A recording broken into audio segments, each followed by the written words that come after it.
This is a question from wasimsurjo, Dhaka, Bangladesh. How can a Muslim woman give dawah, especially if her husband is almost a full-time da'i? How can a woman do dawah if the husband is a full-time da'i? It is compulsory that every Muslim, whether man or woman, should do dawah, whether husband or wife or whether the spouse is a da'i or not. It is compulsory. It is one of the requirement for any human being to go to Jannah according to Surah Al-Asr, chapter number 103, verse number 1 to 3. It is fard.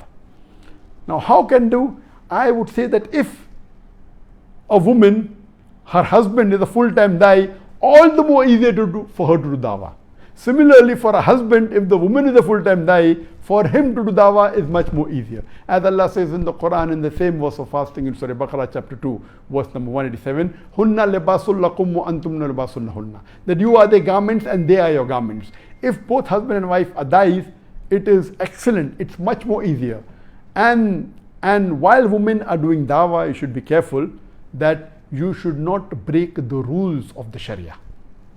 Because many a times, when women do dawah, when I travel in the foreign Western countries, I find that Muslim women are doing dawah, but they are not careful in maintaining the Sharia rules. And I also see that there's a Muslim woman wearing a hijab with a non-Muslim man in a closed cabin and discussing for hours together about Islam. This is not accepted. Our beloved Prophet Muhammad said, if two nahmaram are closed in a room, the third person is a devil. You have to maintain your hijab. You cannot look into a nahmaram and a man looking into a woman, a nahmaram, or a woman looking into a man, nahmaram, into the eyes, and then for concentration and doing dawah fast together, you have to lower your gaze. You glance, it's okay. You cannot look into the eyes of a nahmaram and speak for minutes and hours together. So you have to maintain this hijab.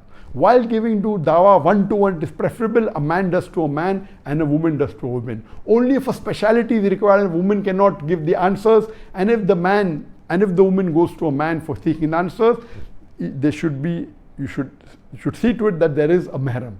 Like in our organization, Islamic Research Foundation, when a lady's question couldn't be answered by the ladies' wing or by my wife, and if appointment was required, my wife would be with me, or the lady's husband was there, or the lady's father was there. We maintain the hijab, we don't look into the eyes, we lower the gaze and speak. It's possible.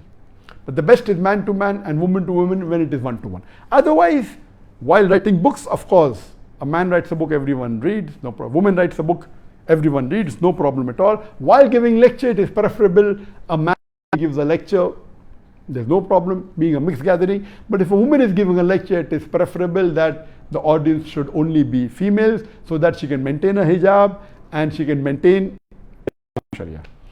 Regarding how can a woman do dawah, especially if the husband is a full-time da'i, the best example is my wife. MashaAllah, even I would call her almost a full-time da'i. I'm a full-time da'i and my wife is also almost a full-time da'i. And I selected marrying my wife was because she was a da'i, and it's much more easier because even if you're a da'i, you cannot say I'm a da'i, that's why I will not give time to my family. Our beloved Prophet said that the best amongst the believers is the one who is best to his family, especially the wife. Now if you're a full-time da'i and you're busy, the chances of you giving time are less. So if a wife is a da'i, then what do? You give time to and discuss that. You're doing two-in-one, Venn diagram. You're doing the work of spreading the message of Allah, at the same time giving time to your wife. So if your wife wasn't a da'i, maybe I would have spent half an hour with my wife in a day, besides the basic thing. But if she's a da'i, I can spend more hours. And today I spend few hours every day discussing about dawah issues, discussing how can we promote Islam. So it's a Venn diagram doing dawah as well as giving time to your wife. And when I got married, people told me that now that you're married, your time for dawah will become less. And I was worried. But because I married a da'iya, I started giving, previously I used to give before marriage maybe 8-9 hours a day. When I married, I started giving 12 hours. When I had children, we opened a school and gave time for school also, started giving about 15-16 hours a day. Alhamdulillah. It's a Venn diagram. How can women do dawah? By various ways. They can, one of the ways is if they're good with the pen, They can write articles on the social media, they can write books, the literature can be spread, it can be read by non-Muslims, male and female, no problem. She can give lectures, especially exclusively to non-Muslims, exclusively to the ladies. And my wife used to give several lectures in India. When we shifted to Malaysia, she used to give twice a week lectures, and a lot of women used to come. Now, because of lockdown, she started getting, I'm feeling uneasy, and now the month of Ramadan has come and there's no lecture, etc. So she started giving online. Never before she given online. She doesn't have any audio of her lectures. Not that it's haram, because voice doesn't come in the aura, but she wanted to be more careful.